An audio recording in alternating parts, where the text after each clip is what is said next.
앞으로 지방과 서울의 격차는 계속 벌어질 겁니다. 안녕하세요. 재테크 읽어주는 파일럿입니다. 지금 아래서 태풍이 올라오고 있는데요. 여러분들 태풍 조심하시고 건강에 유념하시기 바랍니다. 최근에도 이제 비가 많이 왔어서 좀 사건 사고가 있었잖아요. 그래서 A, B 뭐 그거 별거 아니겠지 라고 생각하지 마시고 이런 날은 좀 몸을 사리는 것도 나쁘지 않을 것 같습니다. 저도 그래서 오늘 약속이 있었는데 약속을 좀 취소했어요. 그래서 오늘은 좀 이렇게 비를 피하고 안전한 곳에서 있으려고 합니다. 여러분들도 항상 건강에 유념하시고요. 오늘 또 재밌는 내용을 한번 알아보도록 하겠습니다. 오늘 여러분들한테 말씀드릴 내용은 바로 지방과 서울의 격차가 더 심해질 것이다, 이런 내용입니다. 실은 제가 이제 처음 방송을 했었던 2019년부터 이런 내용을 얘기하긴 했어요. 근데 20년 코로나가 터지고 전국의 집값이 같이 올라가다 보니까 상대적으로 야 뭐 지방에 있어도 집값이 오르던데 라고 좀 느끼실 거예요. 근데 이게 앞으로는 그렇게 되지 않을 확률이 굉장히 높고 지금부터도 그런 현상이 나타나고 있습니다. 이 내용을 제가 올해 초부터 썼던 그 인생을 바꾸는 순간 부동산 비법서 2에서도 다루고 있거든요. 그래서 혹시나 더 깊게 알고 싶다 그러신 분은 제 도서 부동산 비법서 2 인생을 바꾸는 순간을 주문해서 보시면 도움이 될 것 같습니다. 화면을 보면서 얘기를 나눠볼게요. 우리가 같이 자주 보는 KB 시세표입니다. 전국의 시세와 각 지역의 시세를 좀 알 수 있는데요. 여기 보면은 전국, 서울 이렇게 나와 있죠. 이번 주는 전국이 0.02% 하락을 하고 있고요. 서울 같은 경우가 좀 중요한데 0% 하락이 멈췄습니다. 서울은 이번 주부터 하락이 멈췄고 전국은 하락을 하고 있다. 이 말은 서울과 전국은 지금 다른 양상을 보이고 있다는 거죠. 서울이 원래는 저번 주에 0.02% 하락, 전국도 0.02% 하락이었어요. 근데 전국은 여전히 똑같이 하락하고 있는데 서울은 하락이 멈췄다.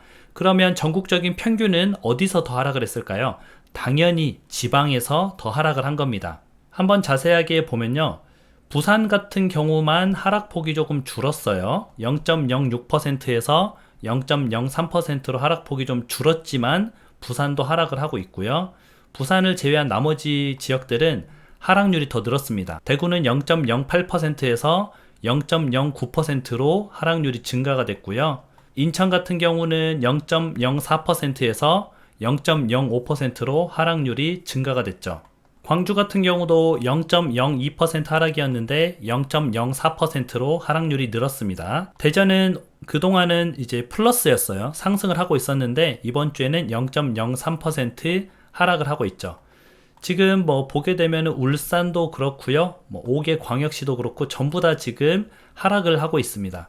이런 상황에서 서울은 보합을 지켰다, 이렇게 보면 되고요. 전세를 한번 볼까요? 전세 같은 경우에도 전국적으로는 하락률이 늘어났습니다. 0.02%에서 0.05%로 하락률이 늘어났는데 서울 같은 경우는 전세가 보합을 지키고 있습니다.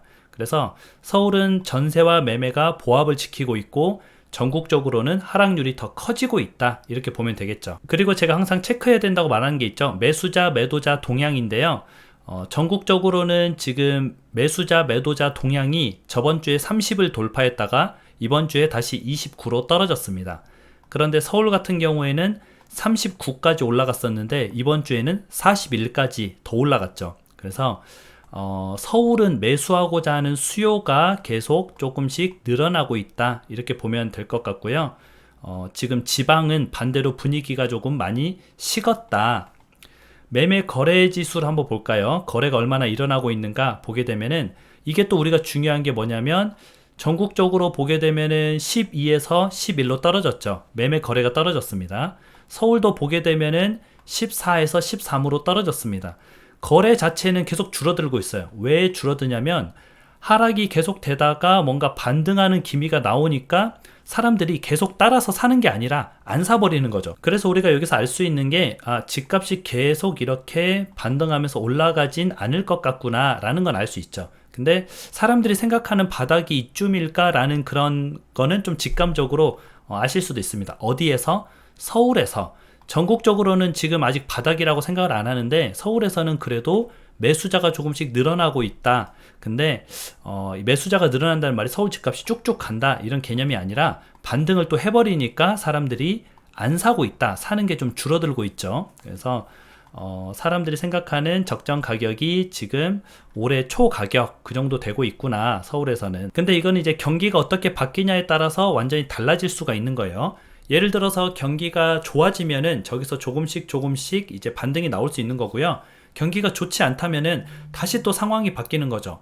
경기가 너무 안 좋아졌는데 그때는 적정 가격이라고 생각했는데 지금 생각하니까 좀 너무 비싼데 라고 또 볼 수가 있는 거예요. 그래서 부동산과 경기를 이렇게 떼서 생각을 하면 안 됩니다. 같이 붙어 있는 거예요. 경기가 좋아지면 집값이 조금 올라가더라도 사람들이 살려 그래요. 뭐 저 정도는 줘야지 라고 생각을 할 수 있는데 내가 돈을 못 벌면, 내가 장사가 안 되면 뭐야 이게 싼 거였어? 아닌데 내가 봤을 땐 비싼데? 라고 생각을 하는 거죠.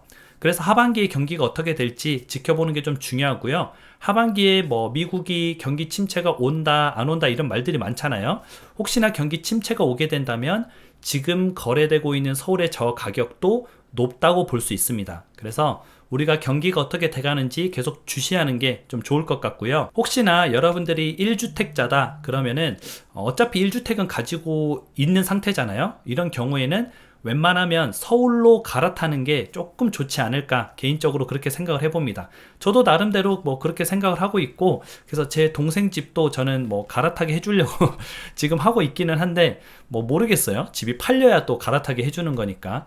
그거는 각자마다 상황이 다르니까 여러분도 여러분 상황에 맞게 한번 고민을 해보는 시간이 되었으면 좋을 것 같습니다. 물론 제 말이 정답은 아니에요. 따라하진 마세요. 근데 한 가지 참고사항으로 생각을 해두면은 도움이 되긴 할 겁니다.